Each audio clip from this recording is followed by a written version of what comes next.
Hi, my name is Dana and I will be performing today a simple contour and highlight video for the Anastasia application. This is my model Michelle. As you can see, I already have her base done, which is her primer, foundation, concealer, powder, and one half of her face is already complete. As you can see, I've already contoured, I've already highlighted, and so I'm going to be doing the other half of the face so I can go step by step and show you exactly what I did.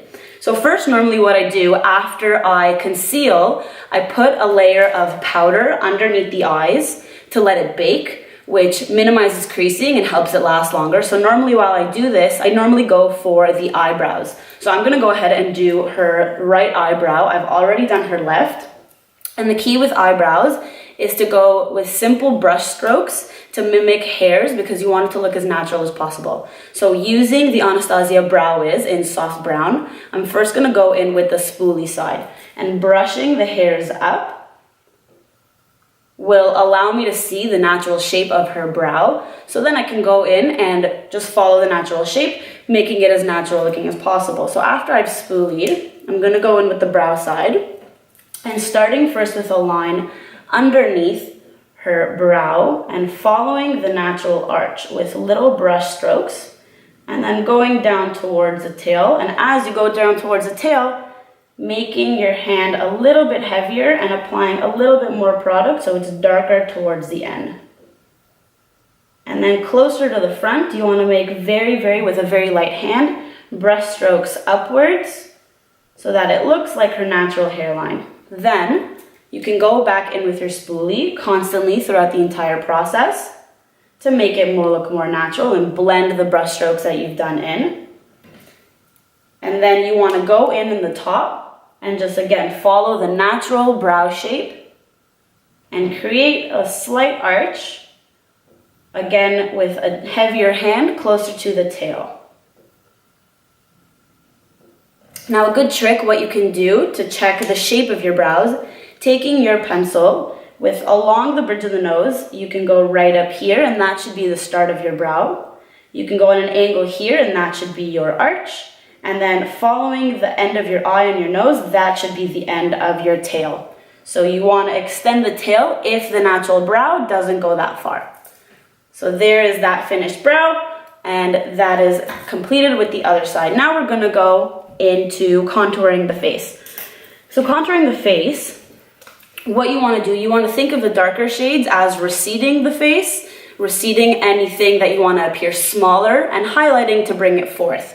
So what you can do, there are several brushes that you can use to contour. Today I'm going to use this MAC 168 brush. It is a tapered brush on an angle. Why I like this brush is because you can use the bottom angle to really fit into the hollows of your cheek and use the top of the brush to blend it upwards. You never want to blend your contour down because that will go against what you're achieving, what you want to achieve. Rather than hollowing out your cheekbones, it'll just muddle the face. So what you can do also to find your cheekbone, you can take your brush and roll it on your cheek to find where the hollow is. Typically, you want to go from the center of your ears to the tip of your mouth. So her hollow is right here. I'm going to take my brush and I'm going to take a cool brown shade. You don't want to take a warm brown shade because you want it to look like a natural shadow. And then with small strokes, you don't want to put too much on the brush, which is why I dusted it to get any excess off. You want to just slowly contour the face, not bringing it down too far. You want to keep it approximately right where the eye is. You don't want to go past the eye. This will mimic a natural shadow and will make your cheek and your jaw look as if it's receding, more structured, more contoured. So you want to bring that right under the jaw. You want to bring that at the temple of the forehead. Now with people with bigger foreheads or smaller foreheads, you can either put less around the temple or more around the temple, depending on how much you want to recede, and connecting it in the hairline to connect it with the other side. Then you want to take the same cool brown shade and go along the jaw. This will chisel out the jaw, making it look more defined and completing the face. It's almost as if you do the number 3. And you want to blend that down onto the neck so it doesn't look like you have a harsh line right there. So once you have the contour powder completed, you can go up and warm the face up if you want with a bronzer, but for the sake of keeping this contour and highlighting, I'm not going to go ahead and do that. So now I'm going to go ahead and highlight. So I've already concealed her, and with a concealer you want to use a shade that's a little bit lighter than your foundation to bring forth those sections of your face. So now what I'm going to do to highlight, to brighten that section of the area, again going into my Anastasia contour kit, I'm going to take the banana shade. Now the banana shade really accents the under eye area and highlights it and brings a nice contrast between the cool tone brown and the yellow. So you're going to put that right under the eye, in the center of the forehead, down the bridge of the nose, and you can even put it under the contour to sharpen it up.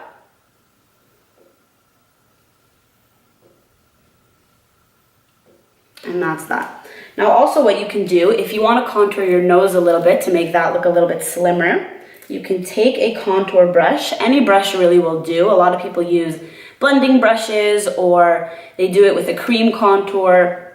I'm going to use this fluffy brush. It's easy to blend with, and it's a little bit straight, so it fits nicely in the hollow of the nose. Again, with the same cool tone brown, you're just going to follow the side of her nose, her natural shape, and just going straight down and blending it out. And this follows the same principles as contouring your face and your cheeks. Putting a cool tone shade along the bridges of your nose elongates the nose a little bit, slims it down, and then putting the highlight in the center will bring it forth a little bit, making your nose appear slimmer. Now that we're done with contouring and highlighting, you can go ahead and apply some blush to the apples of the cheeks. This will just give some color and warmth. And then for an extra little pop, what you can do is take a highlight shimmery shade, and with a fan brush or any brush that doesn't soak up too much product and blends easily, you can dab that into your highlight shade, and you can do that at the highest points of your cheekbone. What this does is that it accentuates the contour even more. With the darker shade underneath and a shimmering shade at the top, it'll catch the light and it'll appear like you have even higher cheekbones than what you already do. So you can do that along that. You can do it right at your Cupid's bow, which will do the same thing. It'll make you appear like you have fuller lips. And you can also take a smaller brush and dab it on the top of your nose right here and down the bridge, almost in an exclamation point shape. This will do the exact same thing. Will make your nose appear to have a higher little tip, making it look a little bit smaller, and the same thing with down the bridge of your nose. What you can also do with this shade is put it right under your brows to lift the brow even more, and right on the inner corner of your eye. This will again open up the eyes, make it look even more awake, even more full, just like all the other highlight shades do. So that is all for this contour and highlight look. As again, I paired it with a simple brow doing feathering shapes to make it look natural, and I also gave her just a simple eye look, some brown eyeshadow on the outer corners to give it a little bit of a cat eye look, and that's pretty much it. So thank you very much. I appreciate it, and I hope to hear from you soon.